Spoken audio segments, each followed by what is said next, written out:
C'est un des fers de lance de la Côte d'Azur. Sans lui, l'économie n'est pas la même. Après le confinement, il y avait de grosses craintes sur sa présence ou non. Je veux parler du touriste, qu'il soit en short avec des tongs et des chaussettes ou en costume descendant tout droit d'un yacht. Le vacancier est-il là? Pour y répondre, le directeur du tourisme et des congrès. Bonsoir Guy Antonielli. Bonsoir Fabien Bonilla. On parle de tourisme avec vous. Nous sommes fin juillet. Quel constat peut-on tirer à la moitié des vacances estivales sur le tourisme en principauté? Alors, si on se réfère à l'année dernière, le constat est dramatique. Si on se réfère à il y a 3 mois, on est plutôt satisfait. Le mois de juin, sur la période d'ouverture des hôtels, il faut bien être conscient que certains hôtels étaient ouverts, sont restés ouverts pendant le confinement parce qu'ils Il y avait des résidents permanents, oui. Voilà, il y avait des résidents permanents. D'autres ont réouvert au début du mois de juin, d'autres à la toute fin du mois de juin. Sur les périodes d'ouverture cumulées, nous atteignons un taux d'occupation de 26% sur le mois de juin. Ça n'est certes pas significatif, mais c'est un indicateur de fréquentation.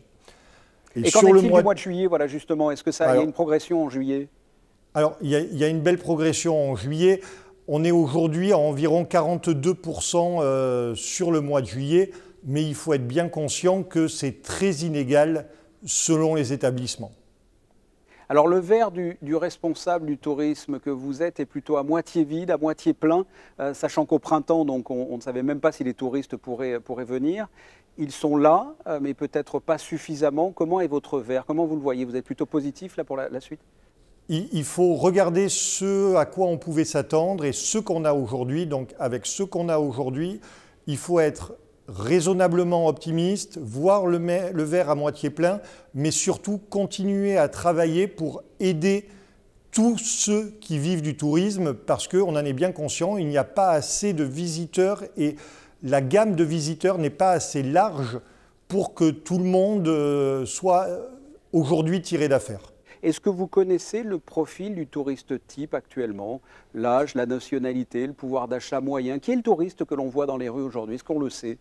Non, alors on n'a pas de données, on travaille dessus, c'était un des chantiers initiés à la DTC depuis 1 an et demi, d'avoir une meilleure connaissance client par les enquêtes de dépenses, par les enquêtes de fréquentation. Cependant, ce qu'on peut dire, c'est qu'on voit une surfréquentation comparée aux autres années, bien évidemment, de la clientèle. Alors, plutôt, je dirais, loco-régional, et quand je dis loco-régional, je veux dire français, suisse, italien, hein. Qu'en est-il du tourisme d'affaires? Est-ce que lui reprend? Pas du tout. Est-ce qu'il va reprendre?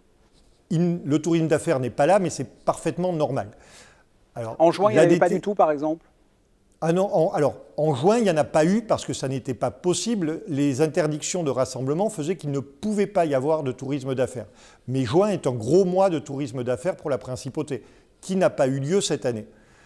Donc ce qu'on espère, c'est avoir la capacité de reporter sur le dernier semestre ce qui n'a pas pu se faire au premier. Mais aujourd'hui, les mesures de restriction quant au rassemblement sont encore extrêmement fortes. Donc nous œuvrons à faire que ces congrès aient lieu, mais s'ils ont lieu, ça sera dans un format très différent de ce qu'on a connu jusqu'à l'année dernière.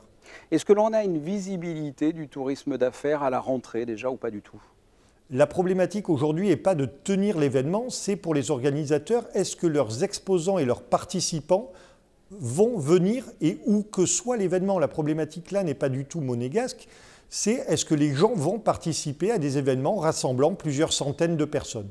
La réponse monégasque est nous mettons tout en œuvre pour que cela se fasse dans la plus grande sécurité. Alors Guy Antonielli, Christine Datomel est allée à la rencontre de professionnels du tourisme. Je vous propose d'écouter leur réaction face à ce label Monaco Safe et on se retrouve tout de suite après. À nous, on a fait partie vraiment, je pense, des institutions qui avons prôné le label, demandé le label. Je crois que c'est très important aujourd'hui de rassurer toutes les populations de visiteurs, quelles qu'elles soient, que ce soit des visiteurs individuels, des congressistes. Voilà. Et le maître mot, c'est de pouvoir dire aux gens, nous sommes une destination sûre et votre expérience à Monaco, du début jusqu'à la fin, eh bien, il est garanti que les mesures ont été prises à tous les niveaux. Pour nous, le fait d'avoir un label Monaco Safe au niveau de la destination, c'est un élément essentiel. Ça va permettre de rassurer les clients qui viennent à Monaco, qui se séjournent à l'hôtel. Et au-delà de ça, tous les prospects et tous les gens avec lesquels on va être en contact commerciaux pour leur démontrer et leur affirmer que Monaco est bien une destination sûre pour organiser leurs prochains événements ou leurs prochaines vacances. Voilà ce que l'on pouvait dire, Guy Antonielli, de ce label Monaco Safe. Comment voyez-vous les perspectives du mois d'août? Parce qu'avec le virus de la Covid-19, c'est quand même complexe à anticiper. Comme vous dites, c'est difficile de voir parce que ce qui caractérise cette épidémie actuellement, c'est l'incertitude. Aujourd'hui, les chiffres que nous communiquent les hôteliers sur les réservations déjà enregistrées et leurs prévisions pour le mois d'août sont plutôt extrêmement satisfaisants car on atteint un taux d'occupation de 49% cumulé sur le mois d'août pour l'ensemble des établissements. Contre, par exemple, pour le mois d'août 2019, nous étions à 81%.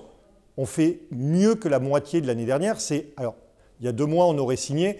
Et ce qu'il faut noter, c'est que la principauté ne se brade pas. Des destinations ont cassé les prix, ça n'est pas le cas en principauté. Guy Antonielli, merci d'avoir répondu à mes questions. Merci Fabien.